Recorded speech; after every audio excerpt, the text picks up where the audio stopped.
Pobreza cero en la Argentina. Nuestro enemigo, es el enemigo del pueblo. La basura de la droga. Necesitamos escuela, educación, presupuesto, amor. Esto lo vamos a lograr. Estamos unidos. Pero 200 pesos son 2 taxis, 2 pizzas. Mira, nosotros no tenemos ninguna expectativa en ningún... Dicen que las encuestas cuestan aproximadamente $20.000 de promedio. Sí, hay que tener muchos recursos económicos. ¿Quién provee esos recursos económicos para hacer esas encuestas e ir de una manera determinada modelando, direccionando las opciones que el electorado va a tener dentro de muy poco tiempo en la República Argentina? Y todos hablan, la encuesta dice tal cosa, la encuesta dice esta otra. Es así, $20.000. Hay un candidato a intendente de Córdoba que se ha estado quejando hasta ayer o antes de ayer porque le han dado un escarbadiente solamente para hacer campaña. 20.000, no, perdón, él obtuvo el 20, casi el 20% de los votos. Yo le recordaría que había un intendente en Rosario, el Vasco Usandizaga, que no hacía campaña, porque la gente sabía reconocer o no la gestión que él había cumplido al frente del municipio. Probablemente este candidato derrotado en Córdoba no lo conoce, no ha oído hablar nunca del Vasco Usandizaga. Plata, hablando de plata, los medios. Hoy día Córdoba, un medio que tiene enorme cantidad de lectores, su director Nelson Especchia. Es así, $20.000, se necesita plata para hacer las campañas, muchos recursos. Se necesita cada vez más plata para hacer campaña. Esta es una realidad del marketing político mundial.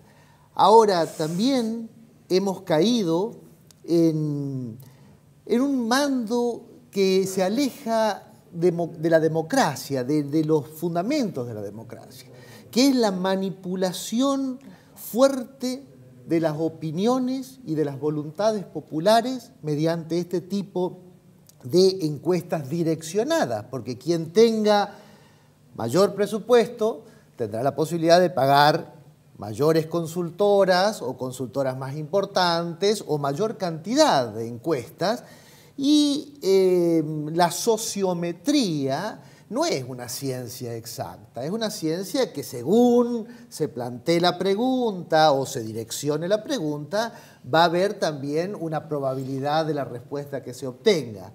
En el diario nosotros intentamos equilibrar. Las encuestas no nos mandan, no nos empujan los títulos, porque creemos que las encuestas no deberían mandar la opinión pública. Para usted, Juan Pablo Quintero, electo concejal en Córdoba, está llegando casi al 6% de los votos, ¿no es así? Sí. De acuerdo en eso podemos a estar, las sí. últimas mediciones del escrutinio. La cuestión de los recursos, ustedes también tuvieron muy escasos. No, yo no sé ni lo que es un escarbadiente siquiera. Oí que se quejaran. No, yo no sé ni lo que es un escarbadiente para hacer campaña, ni siquiera eso tuvimos. Nosotros Entonces, fue todo... con relación a ese otro candidato, usted ya saca de la escena el escarbadiente. No, aparte porque acá había 3 grandes partidos que jugaban con 3 grandes aparatos, eso hay que decirlo. Uno, había una fórmula provincial y municipal bancada por el gobierno nacional, otra por el Estado provincial y otra por el municipal. Eso, aparte lo veíamos en la calle. Nosotros sí sabemos lo que es hacer campaña sin absolutamente nada, porque con Aurelio García del Orrio, desde Encuentro Vecinal, hicimos una campaña en la que lo único que pusimos en consideración de la gente es nuestra credibilidad, nuestros antecedentes en la política, lo que hemos hecho con acciones, lo que hemos construido durante estos años. Y la verdad que si nosotros intentábamos competir desde el punto de vista del marketing político, nos iba a ser absolutamente imposible. La publicidad que se hizo fue escandalosa y obscena.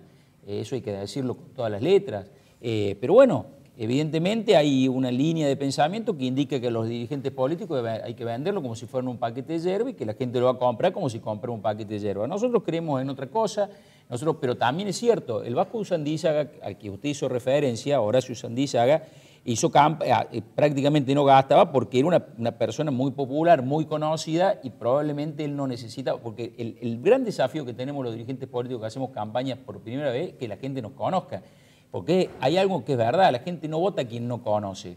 Y probablemente el desafío más grande es que a uno lo conozcan. Y bueno, y por ahí empiezan a tallar todas estas cuestiones. Nosotros lo hicimos de otra manera, nos fue muy bien, estamos muy contentos. Y la verdad que estamos muy contentos de no haber gastado sumas exorbitantes de dinero cuando hay gente en un país que la está pasando tan mal, y me parece que eso también nos da una cuota de mesura que podemos mostrar en los resultados. Gregorio Hernández Maqueda sigue siendo presidente de la coalición cívica. Sí, sigo. A pesar de los contratiempos que ha tenido con quien dice ser o es. ¿Es la líder de coalición cívica Lilita Carrió? Sí, sí. Bueno, ella, como todos ustedes saben, tiene sus opiniones y es una persona muy auténtica que con todos sus defectos y también sus virtudes es transparente. Entonces, ella dice lo que piensa, a veces quizás no mide las consecuencias de lo que dice, pero nosotros tenemos una relación de más de 10 años, que es política y que es personal y que es de aprendizaje de mi parte, pero también de construir un camino propio, y de parte de ella siempre he tenido el apoyo y el acompañamiento absoluto y sobre todo el respaldo de mis compañeros, que eso es lo que más me importó la semana pasada, un respaldo contundente de mis compañeros de partido acá en Córdoba y en todo el país. Porque quedaba siempre la duda entre muchos de cuál había sido en definitiva el destino de esa crítica o de esa desautorización con respecto a algunas denuncias. Eso no fue una desautorización a las denuncias, sino tenemos una posición distinta sobre el gobernador Schiaretti y su intención fue marcar esa diferencia. Y lo cual a mí me parece que, más allá de la forma, está bien que en un mismo partido una dirigente nacional pueda tener una opinión sobre el gobernador y nosotros acá en Córdoba tenemos otra. Hemos ingresado a la legislatura, a la coalición cívica, y va a ser oposición al gobierno de Schiaretti, así que la ciudadanía tiene que tener una certeza absoluta de que nosotros vamos a seguir combatiendo la corrupción y diciendo la verdad, sea del peronismo o sea de Cambiemos, como de hecho ya lo hemos hecho. Yo y Rossi, respecto a los medios, bueno, Rossi no necesita ninguna presentación, obviamente es periodista, animador, etc. La cuestión de los recursos de los medios, de los medios económicos, obvio. Son de los medios económicos, sí, para hacer campaña. ¿De dónde deben provenir esos medios? ¿De dónde para mí deberían salir los recursos económicos de los partidos? Y lo que al pasa margen es que de regulaciones legales. Y lo que pasa es que yo supongo que, o sea, en este país está comprobado que esa plata viene generalmente de empresarios, amigos. En las épocas donde vos y yo compartíamos un programa de televisión hemos averiguado muchas veces que la corrupción, el narcotráfico ha pagado campañas. ¿Te sorprende algo de todo lo que te estoy diciendo? Me acuerdo perfectamente de Hay todo. jueces que pagan campañas.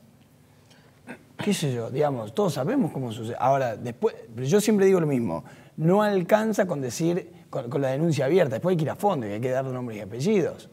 Entonces, lo que sí también creo es que con plata solamente no ganás una campaña. Un buen ejemplo, vos recién citabas que el aparato de la municipalidad fue uno, bueno, evidentemente fue quien apoyó, con ese aparato se apoyó Mestre y sacó el 10% de los votos. No, menos del 10%. O sea que Tinelli tiene el nivel de conocimiento altísimo y las encuestas, más allá de que podemos creer o no, le dan el 15, el 20% en el mejor de los casos. O sea que tampoco es solamente una cuestión de dinero, me parece.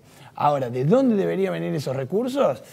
Y sí, yo pienso igual que vos, a mí me parece que no. O sea, supongo que todos vamos a coincidir en que no está bien que el Estado pague las campañas políticas. Luciana Echevarría obtuvo con beneplácito de muchísima gente que incluso no creo que la haya votado. Porque hubo un caso curioso, el de ella. Pone una imagen bondadosa y la gente dice ojalá esté en la legislatura. Bueno, está en la legislatura, pero está por las ideas, está por la lucha. Está por las ideas, por la lucha, por la militancia, sobre todo en la calle. Y en la última parte de la campaña, embarazada. Pero no son contradicciones, no es una... Puede ser una imagen bondadosa y ir con su hijita a votar y ser una persona de lucha. Claro. La cuestión de los recursos. ¿De qué recursos se valieron ustedes? Y de la militancia, fundamentalmente. Fue una campaña muy a pulmón. Nosotros además nos sostenemos... Especifiquemos. Gente sin recursos económicos. Claro, no, que están por convencimiento dentro del proyecto y que no solo que no obtiene nada a cambio por hacer política, sino que pone plata para sostener el partido. Digamos, nosotros todos ponemos de nuestros bolsillos, de nuestros salarios ya bastante magros, ponemos, digamos, para, solventar nuestros gastos. Y bueno, y sí, creo que si bien es cierto que la plata no resuelve todo, es una gran parte, porque como dice Juan Pablo, uno se tiene que dar a conocer, no es fácil hacerte conocer en una provincia tan grande como es Córdoba, por eso nosotros también venimos haciendo un trabajo de años en relación a eso, y fue una pelea muy desigual, y creo que en ese marco ya es parte del folclore de cada una de las campañas que vamos viendo campaña tras campaña, cómo se vacía de debate, cómo se vacía de contenido, porque hay algunos que tienen las pautas millonarias, que hacen spot totalmente engañosos y bueno, y con eso creen que van a ganar la elección y muchos lo hacen y ganan las elecciones así, ¿no? Pero bueno, nosotros seguimos apostando al debate, creo que en nuestro caso ha sido una campaña muy propositiva y que hemos hecho un esfuerzo para llegar a todos lados con nuestras propuestas, con nuestras ideas y que ha dado sus frutos. Estela Jiménez de la Unión de Trabajadores de la Salud. ¿Están en paro el día 29? Sí. Yo la voté Luciana, aparte. Vamos, soy de los Estela, peronistas que votamos Bueno, tengo una confesión en público. Gracias. A ver, porque tenemos muchos años de lucha en la calle y ella siempre ha estado con nosotros, entonces eso se valora. Yo creo que a la hora de elegir representantes uno tiene que ver quién está en la calle con nosotros, los trabajadores. Ahora vuelven los trabajadores a la calle el 29. Sí, es un paro nacional que se mañana, el día 25 de mayo, por ser un día feriado, como lo habían establecido los trabajadores del transporte, paran. Se levantó.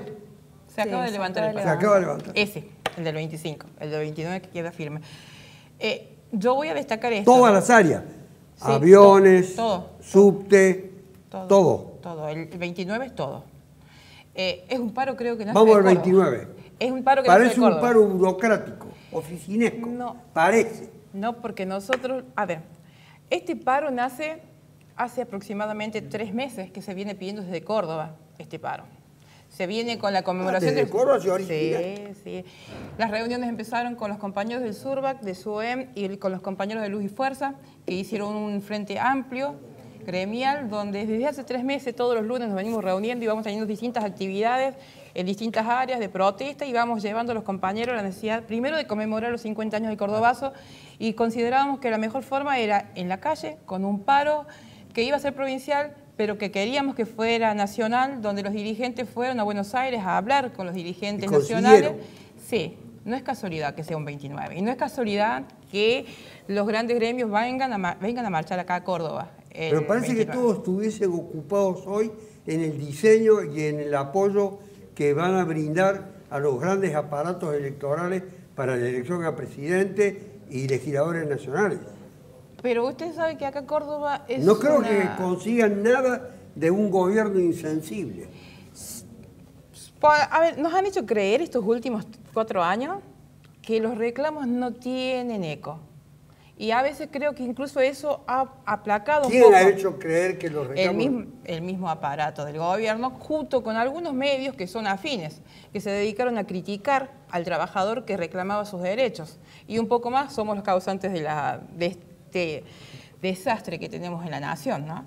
Y creo que nosotros, los trabajadores, hemos tenido que juntar esa fuerza y a veces nos es difícil, incluso en el hospital donde uno trabaja, pedirle decirle al compañero que votó esto, porque 7 de cada 10 de mis compañeros votaron esto, y es real, y parece que hicieron un mea culpa. No, che, ¿qué hace mea culpa? Ya está, metiste la pata, ahora vamos a presionar para que esto cambie.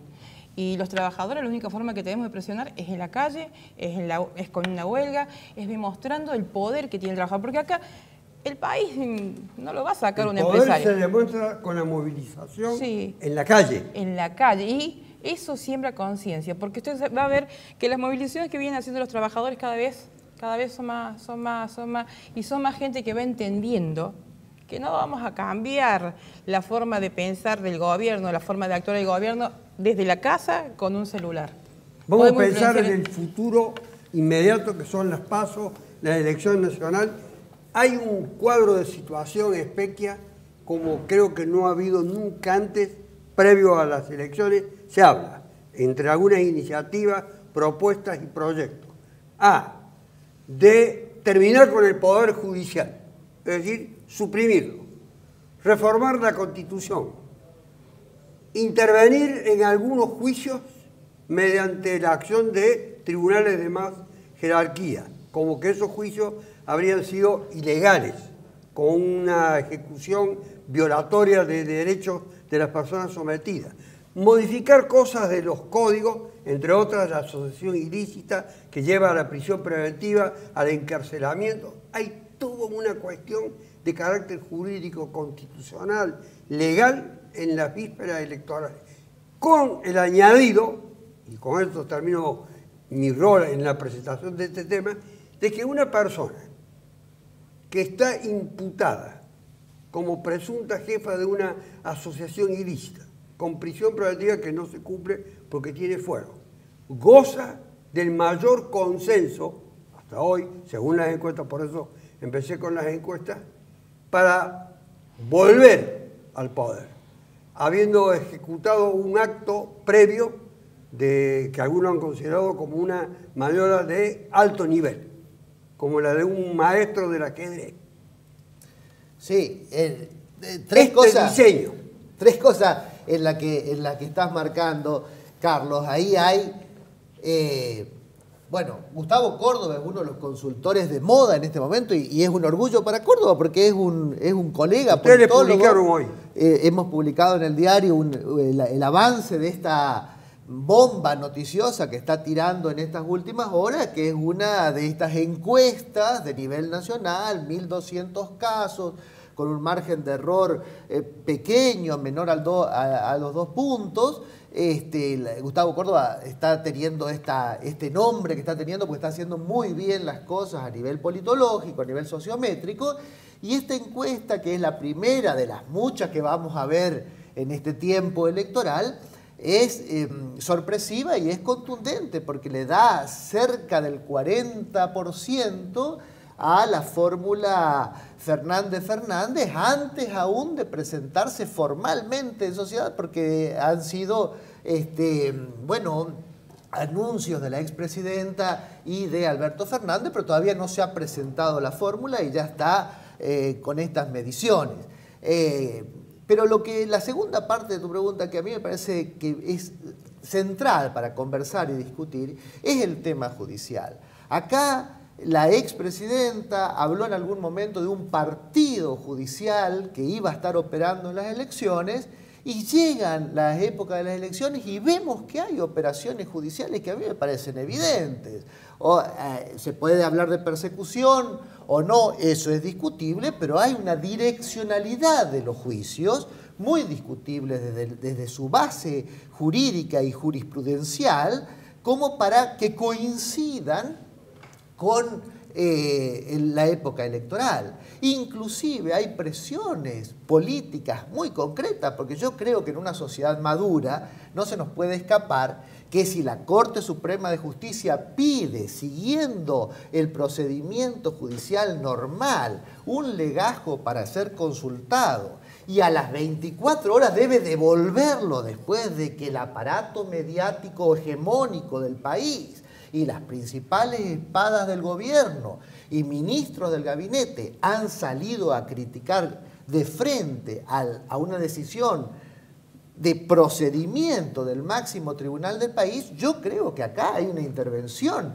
concreta del aparato judicial en la campaña política. Esto me parece que es evidente. Ahora, ¿qué se hace con ello luego? Me parece una cuestión de Estado. Me parece que tiene que formar parte de la discusión de la campaña política, porque ese es el modelo de país que vamos a estar eligiendo, pero esa discusión tiene que ir a fondo. Lo estamos discutiendo. Quintero además es abogado. Sí. Se ha dedicado a proteger y a representar y a defender a los usuarios de servicios públicos, etcétera, formulado denuncias, pero el tema central son los que he planteado yo recién. Yo creo que este porque país... ha llevado a gente muy respetable a decir, terminemos con el Poder Judicial. Sí, a ver, lo que pasa es que este Poder Judicial es el que no le da respuesta a la gente. Este sistema judicial que tenemos en Argentina, o este sistema de no republicanismo que tenemos en Argentina, que no vemos la división de poderes, pero no la vemos en la nación y no la vemos en Córdoba. En Córdoba tenemos, usted lo sabe mejor que nadie, tenemos un foro anticorrupción que tiene 2 fiscales, en realidad 1 por ahora, para investigar todos los hechos de corrupción. Mire, yo no me quiero ir tan a lo macro política de la Argentina, me quiero venir acá a Córdoba, a la ciudad de Córdoba, y a cosas que pasaron hace poco. Yo hoy, en realidad lo hice en el medio de la campaña y no lo hice público porque me parecía que no quería mezclar algunas cuestiones con la cuestión electoral. Acá se sentó una persona en la causa CBI ante el Tribunal Oral Federal, la secretaria de Eduardo Rodrigo, el dueño de la financiera, y preguntada por el fiscal sobre cómo había sido el mecanismo de la tarjeta Redbus y el sistema de transporte y el dinero, dijo que cuando cambió la intendencia aumentaron los costos y dejaron de hacerlo porque no les convenía. Preguntada por el fiscal a qué se refería con mayores costos, lo miró y le dijo a los ojos, coimas. Y el fiscal le miró y dijo, coimas. Y ahí quedó. Ahí quedó. O sea, una persona que se sienta hace 20 días en un juicio y dice que para el sistema de transporte, el que paga todos los cordobeses, el usuario, la municipalidad cobraba coima y pasó como si hubiese dicho, no sé, que estaba lloviendo afuera. Entonces digo, nosotros vemos eso, cuando lo vemos, y decimos, ¿cómo puede ser que digan semejante cosa y quede ahí? Algo no está funcionando, hay algo que no funciona, hay un aparato judicial que no funciona, porque tienen que reprimir ese tipo de cosas, tienen que investigar. Hernández Maqueda, cuando hablaba Nelson Espeque, quería contestar. Sí, lo primero es lo electoral, y más allá de lo que puedan decir las encuestas, el kirchnerismo no gana una elección nacional desde 2011, y este es un dato objetivo. En 2011 fue la última elección, 2013 perdió, 2015 perdió, 2017 perdió, con la propia Cristina como candidata, porque en 2015 decían que era porque había estado Scioli y Aníbal, que eran malos candidatos, con lo cual todo indica que con un candidato que es absolutamente desconocido y que saben que va a ser una marioneta de Cristina si llegara a ganar, va a volver a perder. En cuanto a lo ideológico que vos marcabas, ellos tienen una concepción totalitaria de la sociedad y del poder, no tienen una concepción republicana ni democrática y mucho menos liberal. Ellos creen en una fusión absoluta entre el poder económico y el poder político para dominar así e imponer un pensamiento único. Ya lo aplicaron, el modelo sigue siendo Cuba, sigue siendo Venezuela, y en Venezuela hoy la gente no tiene para comer, por eso está viniendo a Argentina gracias a que ganamos. Y lo último es el aspecto de la corrupción, que hay que el Poder Judicial, nosotros somos absolutamente críticos del desempeño en los hechos del Poder Judicial, pero no del sistema tal como está supuestamente en la Constitución. Entonces, lo que nosotros necesitamos es depurar a la justicia de los jueces y fiscales corruptos, pero las causas de corrupción contra el kirchnerismo son absolutamente válidas, legítimas, y la primera denuncia por la cual Cristina ahora está en juicio oral es de los 2008, o sea que no es ninguna operación de campaña a último momento. Yo, Rossi, no hace falta ser abogado para opinar sobre este tema, porque mucha gente se pregunta, dice, una persona acusada logra nuevamente ser, mediante una reivindicación del apoyo de la gente, tomada como la referencia para elegirla para que conduzca, aunque en este caso desde un lugar no el preponderante, pero pensemos que es el preponderante. Sí. La gente prefiere esta opción y no le interesa la existencia de las causas. Quiere decir que no cree en la justicia, o cree que la justicia actuó mal, o cree que era víctima de una venganza y de una persecución. Para usted, ¿qué es lo que explica la presencia hegemónica en todas las encuestas de Cristina Fernández de Kirchner? Yo vuelvo a la encuesta de Gustavo Córdoba. Si vos ves el repaso de la encuesta, que no se limita solamente a lo político, en una de las encuestas le preguntan a la gente qué es lo que más le preocupa de la situación en Argentina. De diciembre del año pasado, de las encuestas de Gustavo Córdoba, que son de todos los meses, a hoy, el orden de prioridades fue cambiando y el porcentual de Cristina fue creciendo en relación al orden de prioridades. A la gente en diciembre del año pasado le preocupaba la corrupción, en primer lugar, y la pobreza en quinto lugar o en cuarto lugar. Repasar las encuestas. Hoy la pobreza está en primer lugar, la delincuencia en tercer lugar, recién, mirá lo que te estoy diciendo, y a medida que la pobreza aumentaba, los votos para Cristina empezaron a crecer, o por lo menos la intención de voto. Lamentablemente, la gente vota con el bolsillo, te guste o no, o vota con su situación personal. Yo creo que el ciudadano común y corriente, el laburante, el que está 12 horas por día, no está discutiendo estas cosas. Lamentablemente, no sé si la gente está pensando en el Estado republicano en todos sus sentidos y si se respeta la Constitución como tiene que ser. La gente se da cuenta que no llega a fin de mes, que hoy con 30.000 pesos una familia vive con lo justo y está por abajo de la línea de pobreza. Y todo eso, toda esa coyuntura la lleva puesta. Entonces lo que menos está pensando es si hay persecución política, judicial o no. Quiere volver a un estado de confort en el que en algún momento seguramente tuvo. ¿Ustedes hacia dónde se inclinan? Porque no he oído del encaminamiento de ustedes, del movimiento al que ustedes representan, que es la izquierda, diríamos, básicamente, para no entrar en las siglas, etc. Pensamiento de izquierda socialista. Pero en relación a qué hay. Al tema que estamos discutiendo sobre el por qué una persona imputada no se cree por parte de aquellos que la avalan, que la apoyan y que quieren que retorne. No creen en la justicia. Y creen a su vez, más, no solamente no creen que es víctima de una venganza. Yo creo que hay un descreimiento completo de todas las instituciones y que es entendible que así sea, porque el Poder Judicial no es independiente y hay muchos ejemplos de eso, pero también el Poder Político, y digo, uno ve tanto el gobierno actual como el gobierno anterior, ambos han estado involucrados en causas de corrupción. Entonces, la verdad creo que sí, se impone la realidad económica, fundamentalmente, por encima de las cuestiones de corrupción, porque ¿qué puede decir Macri? Digo, porque tiene un montón de causas abiertas Macri, está el Panama Papers, hay un montón de otras causas. Digo, porque entonces nadie puede tirar la primera piedra, creo, en relación a los gobiernos que actualmente existen. Por eso nosotros tenemos propuestas para democratizar completamente la justicia. ¿Cómo se van a insertar ustedes en ese conjunto de operaciones que se han montado y ustedes trabajan desde la agitación en la calle, en pos de las reivindicaciones sociales, de las mujeres, de los postergados? Yo creo que ha habido muchas ocasiones donde se han utilizado la cuestión de la corrupción, que son reales, para tapar otros debates y otros problemas. Y a nosotros lo que nos interesa es discutir esos problemas de fondo, digo, porque la corrupción es parte que, digamos, que ya está enquistada en este sistema político, y por lo tanto nosotros lo que tenemos que discutir, bueno, es cuál es el modelo económico que se quiere implementar, y en eso también hay que ver que no hay grandes diferencias, porque yo te digo, la cuestión de la deuda, por ejemplo. Ahora el Kicillof y propio Alberto Fernández salieron a decir de que hay que honrar esta deuda externa. Y yo pregunto, ¿cómo se va a honrar esa deuda si no es aplicando más ajuste? Digo, entonces, esas son las cosas que nosotros tenemos que discutir. Y por supuesto que lo de la corrupción hay que resolverlo, pero no se va a resolver con esta justicia. Por eso nosotros proponemos que los jueces sean elegidos por el voto popular, que tengan mayores instancias de control social, que puedan ser revocados cuando no cumple con su función. Bueno, hace falta una reforma ahí hay varios profunda. puntos que son materia de controversia, pero son interesantes, sí. No, son interesantes para saber quién va a encarnar la puesta en escena de esas ideas y saber si la gente está dispuesta a acompañarla. Y para ustedes, los trabajadores, Estela. Para nosotros, mira, tengo un niño de 11 años y el otro día, para que vos veas cómo nos cambia la perspectiva, todo sube al auto y me dice, mamá, dice, ¿verdad que trabajando no logramos nada? Y yo me doy vuelta y digo, pero, digo, falta que se me haga. Digo, ¿cómo voy a decir? Sí, estuve hablando con 11 años, hablando con mis compañeros, y ¿de qué nos vale si trabajamos y tenemos un gobierno que no nos ayuda en nada? Y le digo, ¿y dónde notaste la diferencia vos?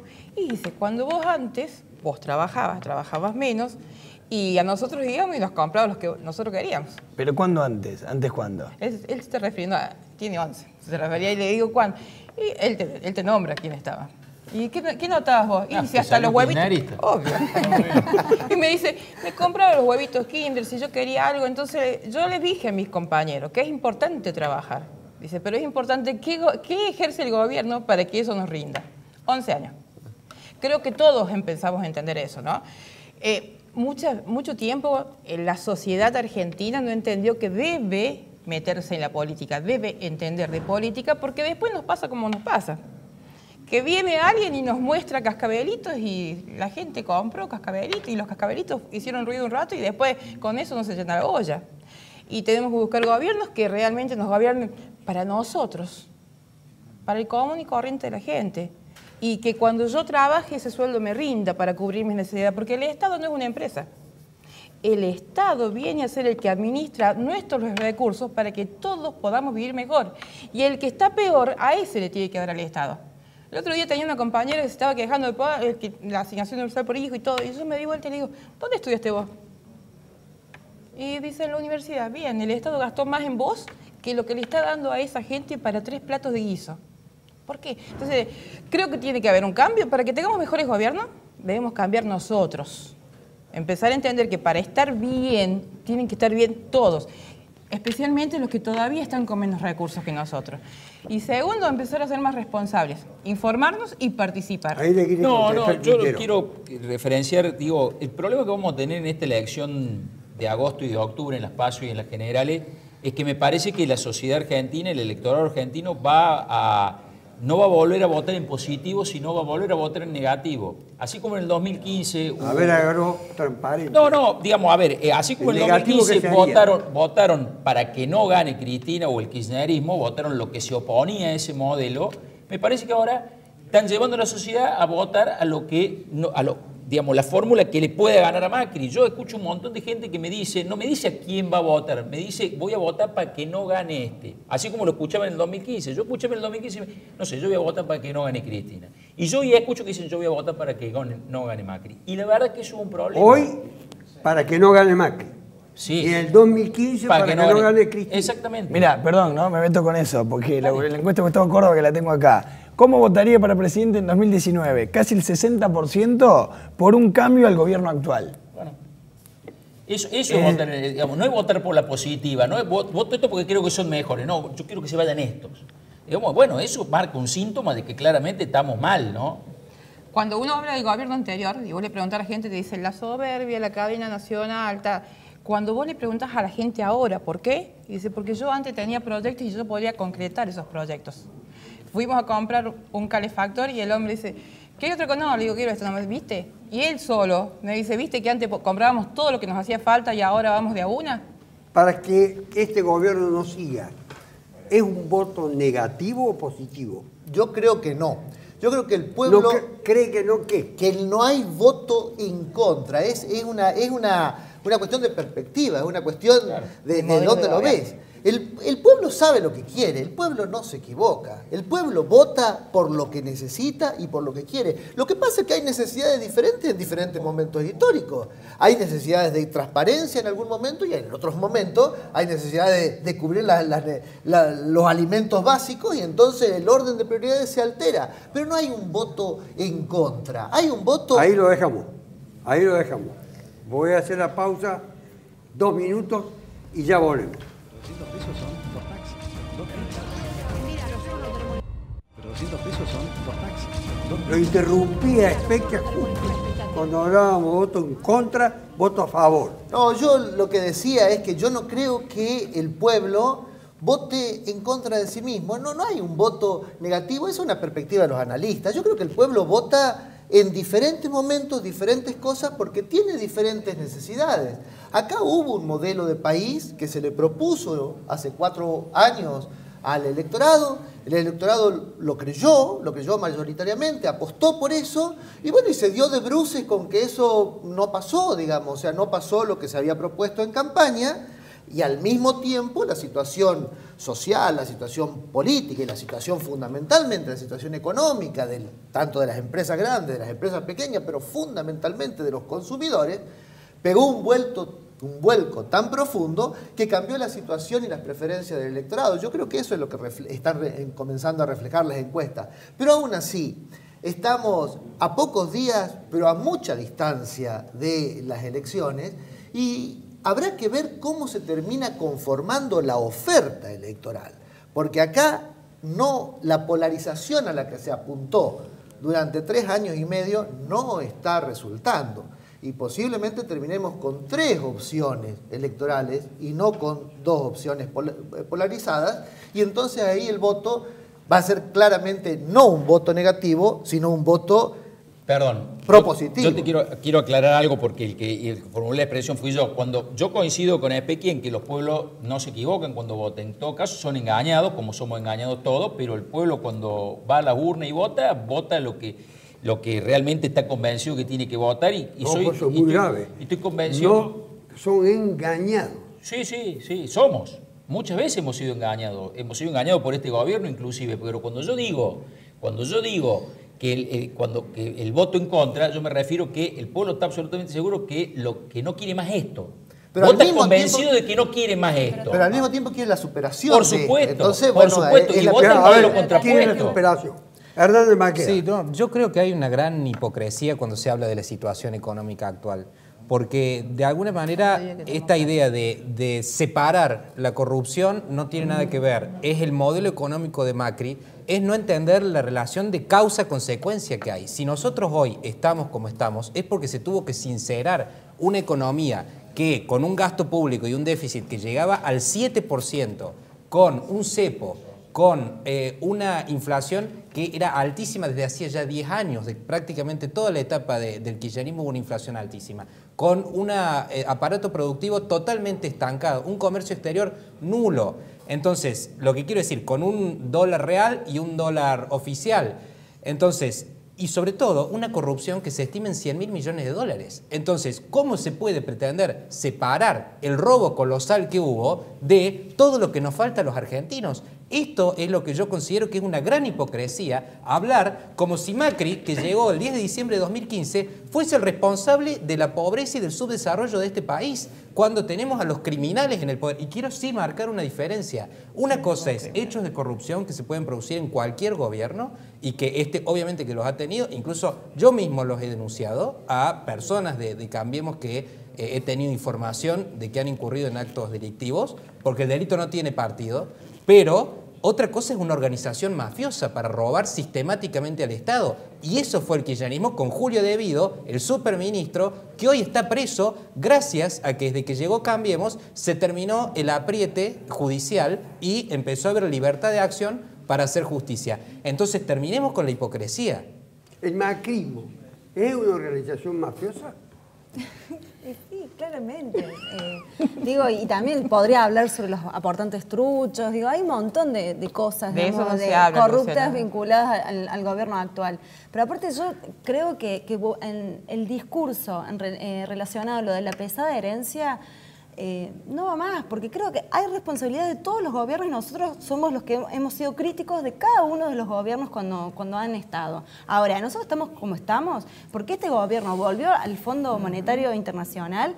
¿Para qué? ¿Para solucionar algunos de los problemas que tenemos dentro del país? No, todos esos millones han ido a los especuladores para pagar los intereses de la LEVAC, digo, por poner uno de los tantos ejemplos. O sea, este gobierno, cada una de las medidas, no ha tenido una sola medida popular. La verdad, no ha tenido ninguna de esas. No, entonces, perdón, no es verdad, porque incluso la asignación por hijo, que todos ustedes decían vienen a sacar los derechos de los pobres, se amplió y se incorporó a los hijos de los monotributistas, que vos eso, Luciana, con honestidad intelectual lo tenés que reconocer. El ajuste de los jubilados, el ajuste que sufrimos todos los trabajadores vía la inflación, las pérdidas de las fuentes de trabajo. O sea, ninguna de las promesas del gobierno de Macri se han cumplido, ninguna. O sea, hemos ido siempre para el otro lado. Ahora, yo volviendo al tema anterior, yo creo que yo siempre he discutido mucho con esto de echarle la culpa a la gente sobre lo que vota. Ahora, ¿por qué? Porque creo que también importa qué es lo que se le ofrece sobre la mesa. Y eso es lo que nosotros queremos discutir, porque para nosotros en el 2015, cuando se llegó a la disyuntiva del balotaje, ya era una tragedia. porque la verdad era la esquina entre Guatemala y Guatepeor. Y ahora vamos encaminados a lo mismo. Entonces, y en eso creo que sí, la izquierda y el campo popular tienen que hacer una autocrítica, porque sí, la gente se cansa de un gobierno y va a agarrar lo primero que encuentra a mano, lo que encuentra digamos, como algo más atractivo, con mayor peso para poder golpear. Y no terminan siendo las soluciones de fondo. Entonces, ¿qué es lo que hacemos quienes estamos enfrentando las políticas de ajuste todos los días del año? Bueno, ¿para qué? Para que esa fortaleza que tenemos en las calles se pueda trasladar al terreno político. Y ahí todavía nos falta. Yo sí, una cosa que dijo Quintero que me ha resultado muy atractiva, que los pueblos son engañados.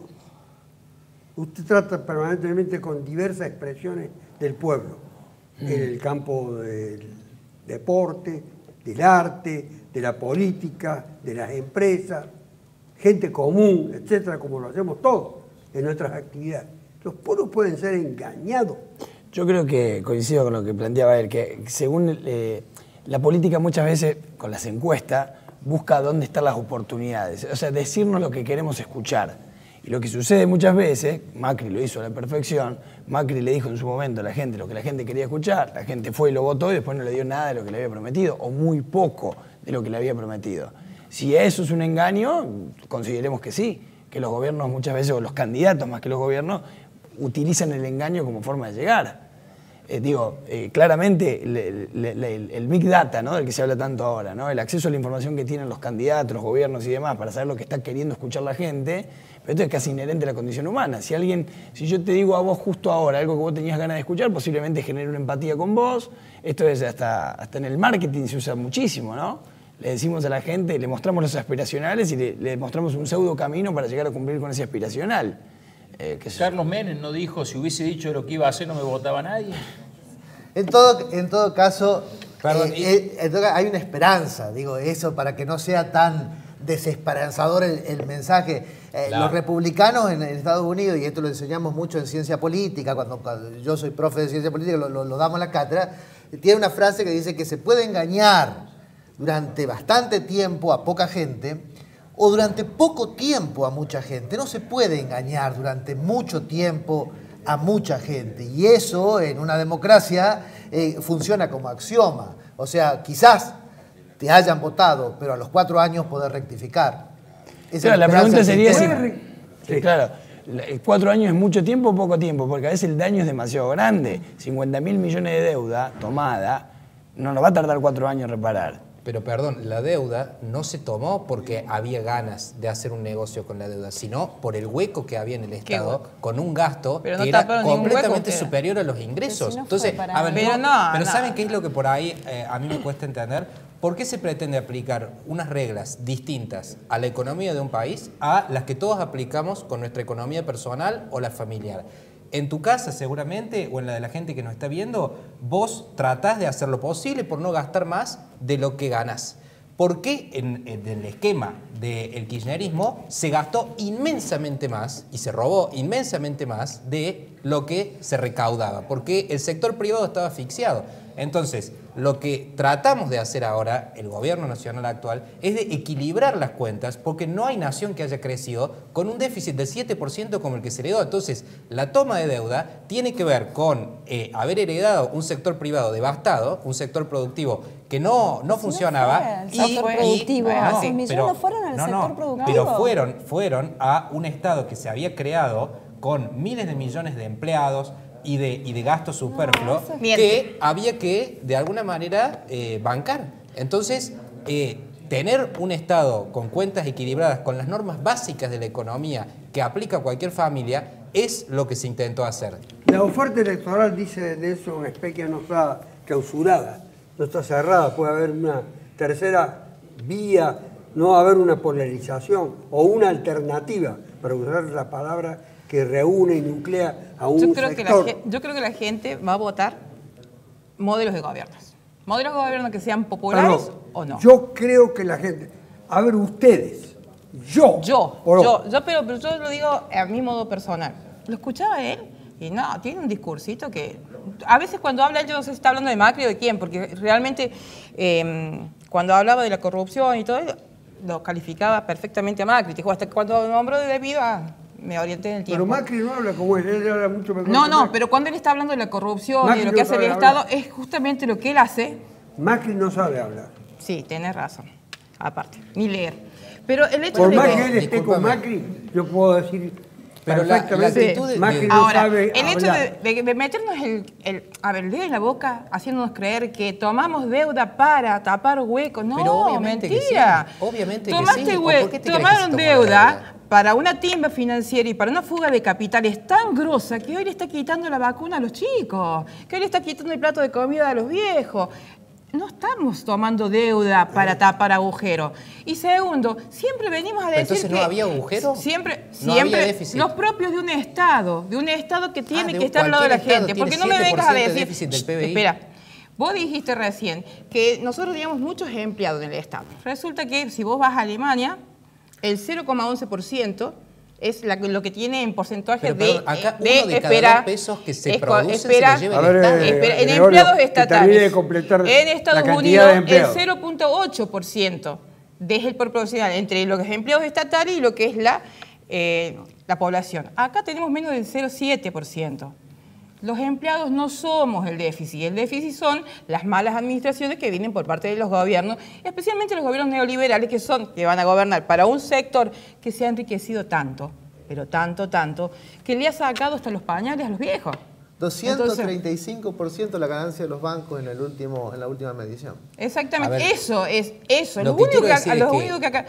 Ojo, eso es lo que la gente tiene que Claro, ver. lo que la gente sabe muy bien es que si nosotros seguimos con el esquema que ustedes proponen, hablando de modelos, es que nosotros, pero esto lo digo sin ninguna duda, terminamos como terminó Venezuela. Y esto la gente lo sabe. Entonces, ¿Pero vos te crees que estamos lejos de Venezuela? No, pero por supuesto que estamos mucho más lejos de lo que estábamos si seguía Scioli Perdón, con Zanini ¿vos en el saliste a la poder calle? y con Aníbal Fernández. ¿Vos has ido a la calle? Pero a Yo, ver, escúchame. Yo no estaba niego hablando, ustedes decían estaba que hablando había de MIFA 5% de pobres. Pero vos y vivís, ustedes habían ¿en qué mundo adulterado el vivís? INDEC. ¿En qué mundo vivís? No, ¿En qué, ustedes a ver, tenían la mentira ¿vos trabajás? institucionalizada. Por supuesto. ¿Vos trabajás? Por supuesto, Perfecto. soy abogado y yo trabajo y tengo todo mi entorno trabaja, porque este es un Y país trabaja toda mi un familia país de de toda la trabajadores vida. que dependen de sus trabajos. Y hoy los laburantes se están privando de una comida todos, porque almuerzan y a las Mira, yo esto creo lo que la estamos gente, valorando. la gente quiere dignidad No, y prefiere vivir la verdad que no la me vengas con mentira ese cuento. falsa que A mí no, nosotros le digas, tuvimos. no me digas que yo prefiero, o que, Ustedes o que prefieren un la niño mentira prefiere vivir. populista. Es que es verdad. Ustedes quieren una mentira Verdad. populista Pero de ustedes- repartir y nunca producir. ¿Y vos? ¿Y si Obviamente. los recursos del Estado se Obviamente. tienen que repartir entre la Sí, gente? porque se los quieren robar. Y pero Hay, si se los roban todos hay ustedes. otra alternativa, Juan Pablo, En la próxima elección... para evitar... Antes hubo una polarización, 4 años atrás. Sí, bueno, en realidad 4 años atrás hubo una paso en la que se presentaron, Bueno, sí, terminó, pero se fue al terminó polarizado. balotaje y ahí... A ver, Apenas un puntito y medio separó a uno de otro. Sí, y creo que probablemente esta elección no sea diferente, probablemente. Y lo que se está viendo es A lo que se llama hay Macri, una- ¿usted le asigna alguna chance de llegar a competir? Yo la verdad que por lo que yo percibí... A competir con Mire, posibilidades. esta provincia, esta ciudad y esta provincia fue la que mayor caudal de votos le otorgó a Macri en el año 2015. Y yo la recorrí los últimos 3 meses mucho, porque recorrí todos los barrios de Córdoba en una campaña. ¿Y qué observó? ¿Qué recogió? Observé muchísima crisis, observé muchísima necesidad de la gente. Yo siempre lo digo, a nosotros no nos pedían, antes de pedirnos el cordón cuneta, yo era candidato a intendente, con lo cual teóricamente la gente nos iba a pedir los problemas más cotidianos y nos reclamaba por la inseguridad, la droga, problemas de fondo que se han metido y por supuesto por una situación económica acuciante que uno lo ve en los barrios, falta de trabajo. Vaya al centro y fíjese la cantidad impresionante de locales cerrados que hay. Detrás de cada local cerrado hay una persona que quiso poner un comercio y le fue mal y un montón de familias... Vuelvo a que la quedaron en calle. polarización. Por eso le digo, yo lo que creo, sinceramente, que en esta provincia, que fue la que le aportó la mayor cantidad de votos a Macri le va a ir muy mal. Le va a ir realmente muy mal. Estoy absolutamente convencido. ¿Sabe por qué? Porque este análisis que hace Gregorio, que probablemente lo hemos discutido un montón de veces, la gente cuando va al supermercado no le podemos pedir que haga ese análisis tan profundo. Para esto es Pesquia. La polarización va a llegar si llegamos a la segunda vuelta. Si hay balotaje, obviamente que va a haber Son polarización. Usted hizo alusión a que no se había conformado. Pero si llegamos al balotaje va a estar conformado porque van a ser solamente 2. Pero sí yo creo que en este momento, usted comenzó este reportaje diciendo que la presidenta había tenido unos pasos, la expresidenta Cristina Fernández de Kirchner había tenido unos pasos que habían desestructurado el tablero político. Y es verdad, la presentación del libro en la Feria del Libro, luego la llegada medianamente espontánea al Consejo del Partido Justicialista poniéndose a disposición del Partido Justicialista y